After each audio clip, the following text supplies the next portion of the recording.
We really wanted to walk every character through their entire arc in the MCU and think about what was the most satisfying conclusion for each, because that was our job on this movie. Cap's a guy who's already tried to sacrifice his life. We know that about Cap, that he can he was willing to do that. So we thought the most satisfying ending for him would be to finally get his greatest loss back, to retrieve his greatest loss in that sort of missed opportunity with Peggy. Tony Stark is a very opposite arc that we were following with him, where this guy started from a very self-centered, arrogant place. And so the greatest ending for his narrative would be to reach a moment of true selflessness, right. Self-sacrifice. So he, and that's what he does there. And he had a lot to lose in that moment, but he was willing to give it up. Tony Stark was always fated to die.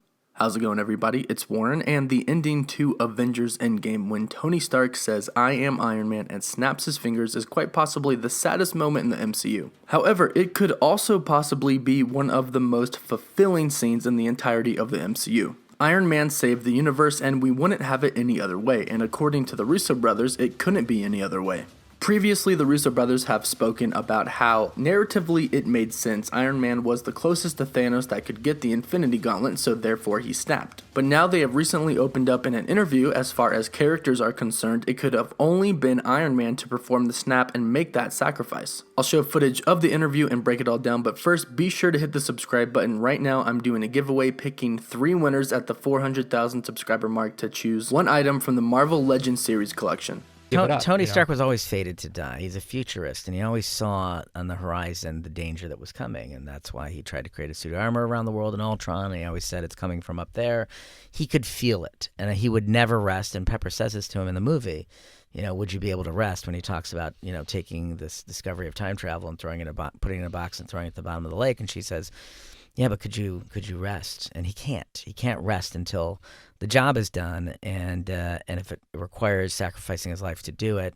And I think people ascribe, bad energy towards dying. Yeah, it's not great to die. However, but when you do it under heroic circumstances and you do it to preserve the universe, there's something inspiring and ennobling and hopeful about that. So as the Russo brothers say, he was always fated to die. He always felt this threat coming, and he would never be able to rest until he eliminated this threat.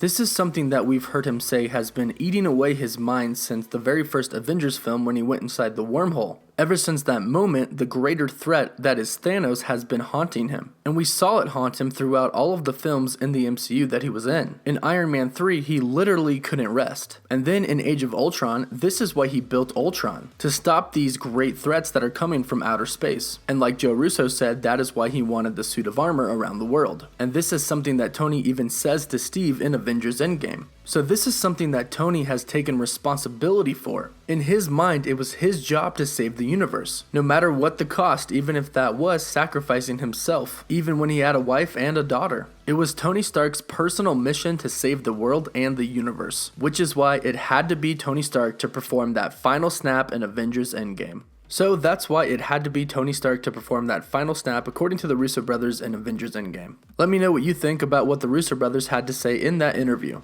And again, don't forget to subscribe to my channel so you can enter the giveaway. And of course, stay up to date on everything relating to Marvel. As always, thank you all so much for watching. Woof woof.